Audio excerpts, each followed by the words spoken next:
Saludamos a todos los santos y fieles en Cristo de todo el mundo.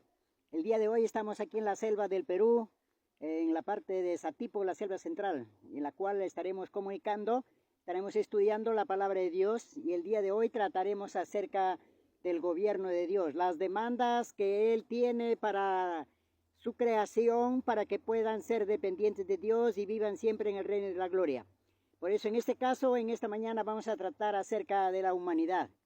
Pues Dios tiene demandas para la humanidad. ¿Por qué razón? Porque Él tiene su trono, su gobierno está basado en la justicia y el juicio. Ese es el cimiento del trono de Dios. Así es que eso no va a cambiar, es eterno, es por los siglos de los siglos. Por lo tanto, Dios de su creación, aparte de ser el fundamento del gobierno de Dios, justicia y juicio, pues la misericordia y la verdad van delante de Él, van delante de su rostro. O sea, si hubiera alguna dificultad en su gobierno, entonces Él estaría dispuesto a juzgar y aplicar su misericordia. Y eso vamos a ver en el caso de los seres humanos el día de hoy. Por eso, refiriéndose al hombre, Dios tiene demandas. Y Dios demanda que su creación revele su perfección, revele lo que es Dios, revele su carácter de justicia. Por eso en esta mañana, referente al hombre, a él también, a él se le demanda lo que dice la palabra de Dios. Y le encontramos en el libro de San Juan, el capítulo 3, a partir del versículo 3 al versículo 6, pues Jesús está presentando una demanda referente a la humanidad. Y Él dice que si una persona no nace de nuevo, no puede entrar, no puede ver el reino de Dios. Así es que para ver y para entrar al reino de Dios, Dios demanda un nacimiento nuevo. No el nacimiento que traemos de Adán, un nacimiento de pecado, un nacimiento de condenación, de muerte y de corrupción, no, sino un nacimiento que sea de Dios, que sea nacido del Espíritu. Esa es la demanda que Dios tiene para que podamos ver y podamos entrar al reino de Dios. De igual manera, la palabra de Dios también señala en el libro de Miqueas, capítulo 6, versículos 6 al 8, ahí el profeta dice: ¿con qué me presentaré a Jehová? ¿Se agradará Jehová de 10,000 arroyos de aceite? Aún si doy mi primogénito por el pecado de mi alma, ¿se agradará? Y Dios le contesta, le dice: hombre, esto es lo que demanda solamente de ti, hacer justicia y misericordia. Eso es lo que demanda Dios, porque eso es Dios, y eso es su carácter, justicia y misericordia, y eso es la ley de Dios. Por eso es que Dios está demandando que el hombre presente lo que su ley demanda, que demanda justicia. ¿Qué significa justicia? En Romanos 2:13, la palabra de Dios dice: no son los oidores los justos ante Dios, sino los hacedores de la ley, ellos serán justificados. Entonces, hacedor de la ley significa un perfecto cumplidor, un perfecto obediente. Y eso es lo que la palabra de Dios señala. Bueno, son dos demandas que vamos a ver. Hoy día vamos a tratar acerca de tres demandas nomás. Por eso la palabra de Dios, la tercera demanda es que el hombre tenga una vida perfecta, sin mancha, con naturaleza santa, con palabras santas, pensamientos santos, deseos santos, emociones santas y acciones santas. Eso lo registra la palabra de Dios en el libro de Salmos, capítulo 24, versículo 3 y versículo 4. Miren, la palabra de Dios es muy importante en el Nuevo Testamento. También en Mateo 5:48 dice: sed pues vosotros perfectos como vuestro Padre que está en los cielos es perfecto.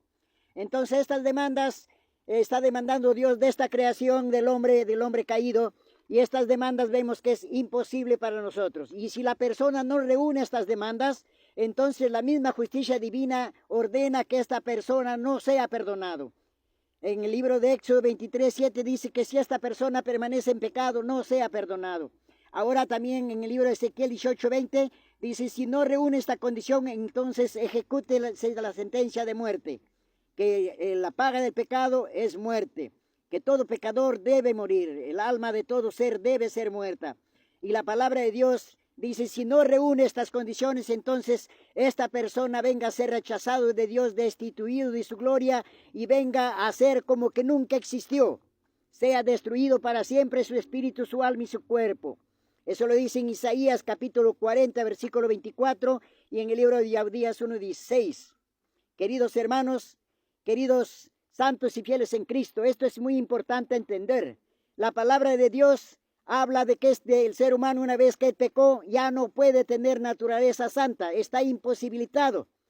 ¿Y en dónde dice eso? En el libro de Salmos, capítulo 109, versículo 17-18, dice que Él no quiso la bendición y se vistió de maldición como de su vestido por fuera, la parte de la semejanza, y entró como agua en sus entrañas y como el aceite en sus huesos, o sea, en su parte interna. Por eso es que el hombre está delante de Dios, está desprovisto de esta naturaleza, no tiene naturaleza sin pecado. Se refiere a naturaleza humana. Si fuera un ángel sería naturaleza angelical, pero como estamos hablando de los seres humanos, Dios demanda naturaleza humana sin pecado. Y la palabra de Dios, para ver si de repente alguien puede reunir la segunda demanda, que es la justicia, la palabra de Dios señala en Romanos capítulo 3, versículo 10 al versículo 12, que no hay justo ni aun uno. Como está escrito, no hay justo ni aun uno, no hay quien entienda, no hay quien busque a Dios. Todos se desviaron, a una se hicieron inútiles, no hay quien haga lo bueno, no hay ni siquiera uno que tenga justicia. Ahora Dios dice en el libro de Job, capítulo 11, versículo 7 al versículo 9, dice, ¿llegarás tú a la perfección del Todopoderoso? Es más alta que los cielos, ¿qué harás? Es más profunda que el Seol, ¿cómo lo conocerás? Y es mucho más extensa que el mar y más alta, más explícita que la tierra. Entonces es imposible de que el hombre reúna justicia.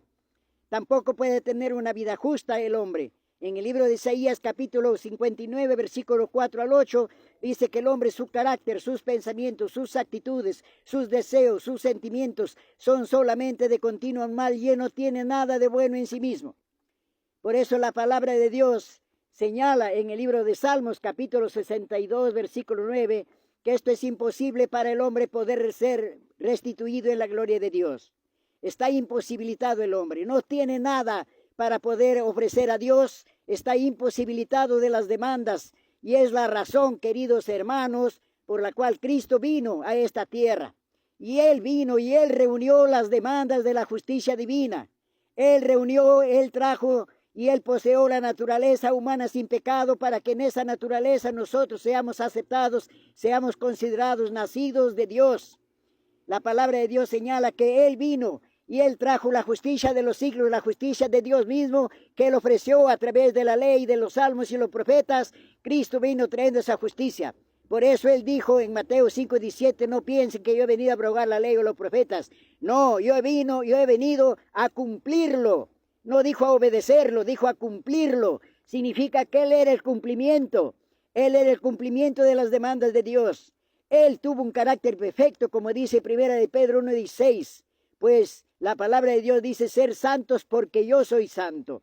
Y en Primera de Pedro capítulo 2 verso 22 dice, aunque le golpearon a él, no abrió su boca. Como cordero fue llevado al matadero. Y él no respondía con maldición a los que lo amenazaban, sino que encomendaba la causa al que juzga justamente.